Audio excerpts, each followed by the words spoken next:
Hey, what's going on, everybody? Welcome back to the channel. Today, I wanted to make a video and kind of guide people in purchasing, or at least give some guidance on somebody looking for their first Leatherman, or looking to upgrade an existing Leatherman, or something along those lines. So, you can see right here, these are all of the Leatherman tools. I've carried other multi-tools throughout the last 10-ish years, but these are the Leatherman that I've carried throughout the past 10 years. And I'm going to go through, compare a few of these, and kind of let you guys know that if one of these doesn't fit for you, there's a lot of other options. So I'm going to go ahead and get started on a little keychain multi-tool. This is a pretty common form factor of multi-tool. The Micra, when the Squirt was around, very, very popular kind of multi-tool. Now, this is going to be a scissors-based multi-tool. Really good just for little shirt tags, pieces of twine, string, something like that. But other than like the things I just mentioned, I wouldn't recommend these scissors for anything bigger than that, bigger than a shirt tag, a string on a shirt, something like that. These really don't do good on paracord or any kind of cordage, which is fine. It's a keychain multi-tool. If you're wanting a bigger, more robust pair of scissors, you're going to go with a Surge or an Arc or something like that. But overall, this is a good little keychain multi-tool tool set. I carried this on my keys for a few months. I've taken it off because for me, I already have a few keys on my keychain, and this makes it just a little bulky, a little harder to get into the pocket. But it does have a little chisel ground knife blade, and this thing, I've used it a few times to open boxes and clamshell packaging, and it's still pretty sharp. And then a little nail file and flathead. Now, I think one of these nail files, or something like this, like a nail file with a little nail cleaner on the end, I think just about every kind of keychain multi-tool should have this, just in case. You never know, if you're working on something, you're tweaking down on a bolt or something, you end up just absolutely obliterating one of your fingernails or something, or you want it, you need to use it, your wife needs to use it, something like that. It's always good to have on hand. And then, just another little creature comfort tool it has is tweezers. These are pretty good tweezers. They're not the best you're going to find on any multi-tool. I like Victorinox tweezers just a little bit more myself, but you do have a little bottle cap opener. It's a little small to use on a bigger bottle cap, but I've used it before. It's okay. It doesn't work the best. This is just one of those things you put it on your keys just to have in case you need something in a pinch. Now, this I actually don't prefer to... I prefer a Leatherman Micra as opposed to this. I think the Leatherman Micra has a few more tools that are a little bit more useful. You do have to open it to get to the knife blade and some of the other tools, like the little flathead it has and the nail cleaner and the nail file. But I do prefer the Micra. I think this has a good design, just aesthetically, but I actually like the design of the Micra a little bit more. Stays in line with the more common Leatherman design. And for the amount of tools you're gonna get on it, this has since been discontinued. So for the amount of tools you get on this versus the Micra, I believe they were at pretty comparable price points, but I think the Micra is going to be the better buy. Moving on to this is a Rev. This is another discontinued Leatherman multi-tool, but I did want to bring it up because it's very similar to something like the Sidekick or the Bolster that are pretty popular multi-tools. I think the Sidekick and the Bolster are they're very good starter tools, in my opinion. I actually got this one as a gift a handful of years ago from my dad, and I use this one so much, I actually have quite a bit of play on the main knife blade and on the wire cutters. I don't know if you can see it, but on the wire cutters, I've actually rolled them. I was using them to cut some wire that was a little too thick, and ended up rolling the wire cutters. But the inside tools, these are going to have your kind of freestyle like your free T2 and T4 style drivers. This is a pretty okay pry bar. It's a little short to be an effective pry bar, but I never had any issues with this 2D driver. I wish it was a little wider, but that's fine. And then over here, you've got some other things. Now this, I believe this comes on the Wingman. This ruler and file, I've seen a lot of people use it as depth gauges. People that work in like auto shops or aircraft mechanics or something like that, they tend to use that a lot. But this little package opener is super handy. I've used it quite a bit, and it still has a good edge on it. It's got a nice kind of thick bevel on it, so it's going to hold an edge and be effective for a while. But this format of multi-tool, it's not everybody's favorite. But for the people that just need something light, this isn't going to be as hefty as something like an Arc or a Wave or something like that. But for somebody that needs just a handful of tools that they know they're going to use in a pinch or just every now and then, this form factor of multi-tool is actually really good. I think it's one of the better designs that Leatherman has made. It just makes it nice and approachable for somebody looking at their first multi-tool. So next, we're actually going to hop into two different tools. So we have the Skeletool and then the Signal. So the Skeletool, it's one of those tools, I really enjoy it. And I think if I would have carried, or if I would have bought the, I think it's the Skeletool CX. I think if I would have carried it, because it has a straight blade instead of a combo blade, I think if I would have carried it instead of the normal Skeletool, which I think at the time I bought this, the Skeletool CX wasn't out. The benefit it has over this is I think it has kind of a carbon fiber inlay here, so the aesthetics are going to be a little bit different depending on what color you get. And instead of the 420HC combo blade, it's going to have a 154 CM straight blade. So a little bit better blade steel, not the best you can get, but definitely going to hold an edge a little bit longer than 420HC. But the Skeletool, it's one of my favorite tools. This is probably one of my more abused Leathermans in terms of just how much I've used it and how much it's come in handy.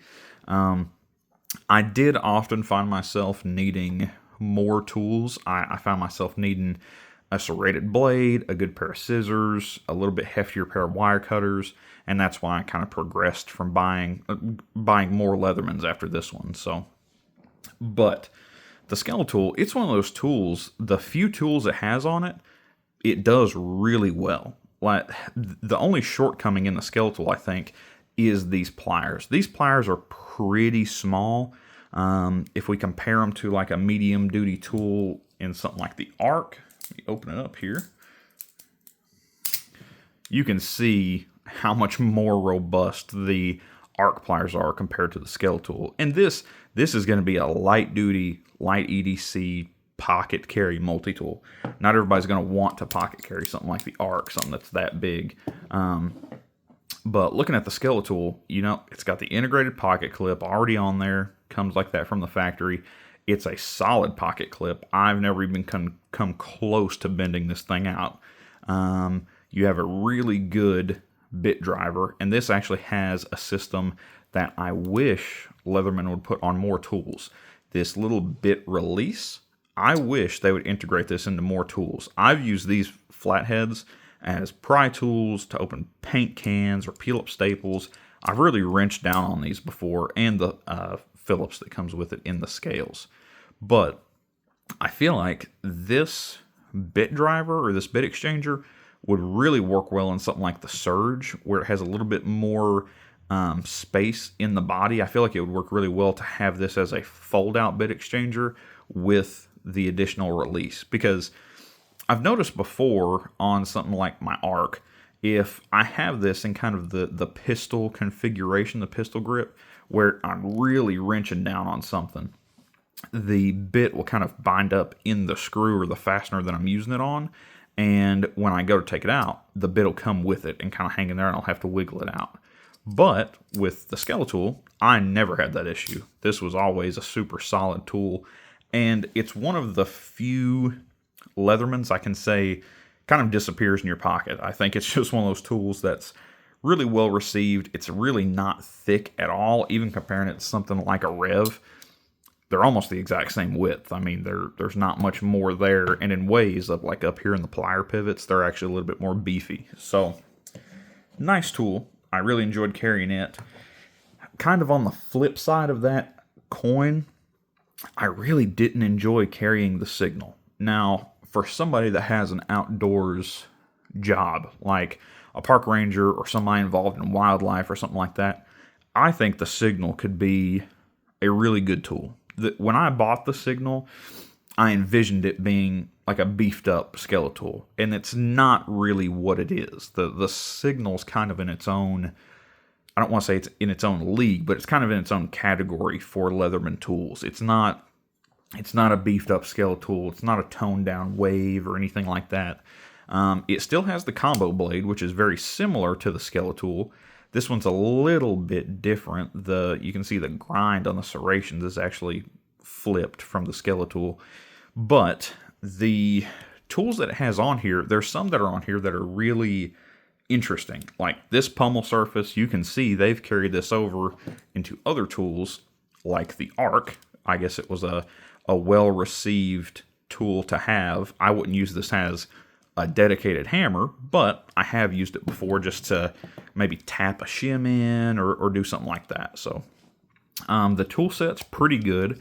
And one thing I do really like about the Signal is the plier head. These are almost like, at least in design, I don't know about in strength because I've never broken them, but at least in design, they're almost like miniature surge pliers. I really like the design on these. They come down to a really, really fine needle nose. And then these actually have the old style Leatherman wire cutters. The older, they don't have that gap down there at the bottom. I'm actually considering trying to, if they'll fit, I don't know if they'll fit, but trying to take these off and put them on my Surge because these have the new Leatherman wire cutters. So I'm actually thinking about swapping those over. I think the black would look good on the Surge plier head. But moving into the tools, it has quite a few more tools than the Skeletool. This has an awl. Some people really miss the awl on the Skeletool. This doesn't have the same awl as the Surge. It doesn't have that other kind of hollow grind reaming edge, but still a good awl. I've used it plenty of times. This has the bit exchanger, not the locking bit exchanger. I feel like if they had the locking bit exchanger on this, it would work a little better.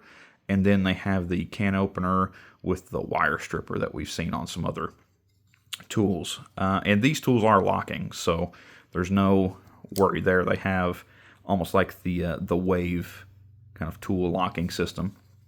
And then on the outside, they're really inside accessible tools. But you have your ferro rod and whistle, and then your built-in sharpener.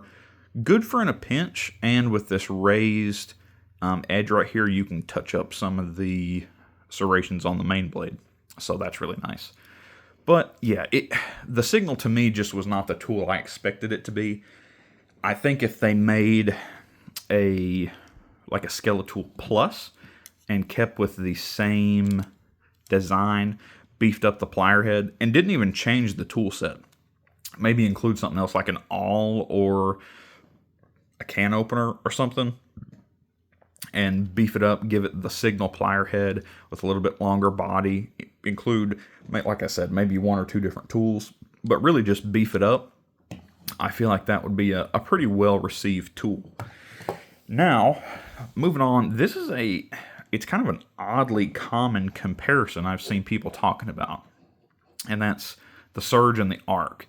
Now, in my last video, I compared both of these tools. It was kind of an apples to oranges comparison because they don't have a super similar tool set. They're similar enough, but these two tools are totally different. You're very rarely going to find somebody that carries the Surge and also carries the Arc. It's usually, if they do carry them, this is work hours, this is personal hours, something like that. And that's kind of what I do. I daily carry my Surge because I like using it at work. I like having the bigger scissors, the bigger blades, the bigger pliers. It's just something I prefer to have on me when I'm at work. And then the Arc, it's a nice, sleek, trimmed down package that fits a lot better in the pocket. I sheath carry my Surge. It's the only Leatherman I've ever sheath carried, but I always pocket carry the Arc. I can pocket carry the Surge. I actually did a few weeks ago, and it was okay, but you could tell whatever pocket you put your Surge in, it's going to dominate that pocket. You're not really going to have room for anything else in there except for maybe a small wallet. You really don't want to put your keys in the same pocket as it because that's just going to really beef up that pocket. But what I would recommend if you are somebody that's looking at getting a Surge and you're also looking at comparing it to an Arc or something like that, I would recommend going to any sporting goods store that you know for a fact has these. Call around. If you're relatively local to some, I would call around and see if they have a Surge and an Arc or a Surge and a Wave. A Wave is a really good comparison to make to the Arc because they have almost the exact same tool set. The only thing the Arc is missing is the awl. So the weight on them is almost exactly the same. I think the Wave might weigh a little less. But it's not a considerable weight change. This has a built-in pocket clip. It has magnets. It has the awl. The Wave does not have that, but they both do have bit exchanger, can opener, micro bit driver, pry bar. They have all that stuff. So, it's one of those things where I would say you need to see the Surge in person, because even I'm one of those people that if I'm going to buy something, I spend weeks and weeks and weeks researching it, watching every YouTube video I can find, reading forum posts, just looking at every angle I can of something I'm buying, especially a multi-tool, something I'm going to be carrying every day. And even hearing in every video I watched people saying the Surge is heavy, you got to be ready if you're going to buy the Surge, it's 12 ounces or 12 and a half. You have to really want to carry the Surge and be fine with the weight when you're buying one and carrying it. And I 100% agree. I mean, I did the video comparing these, but in terms of weight, let me flip the Arc open here. In terms of weight, there's no comparison on these. The Arc, I mean, I've found myself before not necessarily forgetting it's in my pocket, but I'm like, man, I can keep that in my pocket all day. And I did for a year. I carried this in my front right pocket every day for a year. And I was never like, ugh, I can't believe I've got a multi-tool in my pocket. It's taking up so much room. I wish I could just get rid of it, blah, blah, blah. The Surge, on the other hand, if I am pocket carrying the Surge, I almost have to change what I'm going to be carrying that day. If I'm trying to shove this big old dude in my pocket, I'm not necessarily going to pack everything else I'm carrying. I might lose a pen or not want to carry my keys in the same pocket or something like that. So I will end this video by saying all of my Leatherman tools I have bought firsthand from Leatherman. I've bought them all brand new. I know for a fact these all have the 25-year warranty, and where I'm a Leatherman insider, I actually have the 40-year warranty. So every Leatherman tool I have, except for this one that was gifted to me, I've bought myself, and I know for a fact they have the warranty. Leatherman's warranty is pretty good. If you buy a secondhand tool, they usually do not make too big of a fuss. If you buy a secondhand tool and it's rusted up or got a broken knife blade or say a flat driver has been broken off because somebody used it as a pry bar, they're usually pretty good about resolving that issue and going back in and letting you return it. Sometimes they'll even just send you a new tool. Like my Skeletool, I probably need to send it in. I've broken the tip off the knife blade, so I either need to sharpen this up myself and reprofile that tip, or send it back into Leatherman and pay for the shipping. So it's really up to you. But what I would say is, now having purchased all these tools, There are a few I wish I would have gotten secondhand, like the Signal. I wish I would have purchased this secondhand. I don't remember what I paid for it when I got it, but I do know it was over $100. This is one I wish I would have gotten secondhand. I love my Surge. It's my daily carry, and there's something that comes along with having purchased it firsthand and you know what it's been through. And this is a tool I plan on keeping for years. I don't really ever plan on getting rid of this.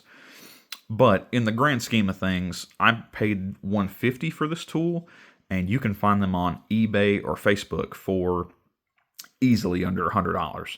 If it's a more premium version, maybe like the black oxide version, you're kind of creeping into that $100 territory. But I will say, if you're looking to purchase yourself a tool, I would go secondhand. At least if it's in good condition. If it's not in good condition and the price isn't that big of a difference, you can buy one new. You can buy one at a sporting goods store, like a REI or something like that. But if you are purchasing for somebody else, and that's why you're watching this video, you're looking at getting somebody else a gift, I would say purchase firsthand. You know what the tool's been through. You don't want to gift somebody an ARC and they crack it open and they're like, oh my gosh, I'm so excited to use my new tool, and then the wire cutters are broken. And then you got to go buy new wire cutters and all that stuff. So in layman's terms, and to cap off the video, buying for yourself, check out secondhand first. You might be able to find a really good deal. Buying for somebody else, maybe look at getting it firsthand just to make sure all the bases are covered. You know the tool is going to come out of the box looking and performing the way it should, no rust or anything. But yeah, that's all I got for today's video. Hopefully this video helped kind of guide somebody's decision on either getting their first Leatherman or upgrading a Leatherman and getting a new model to fit your needs a little better. Hope you guys enjoyed watching. I'll see you around.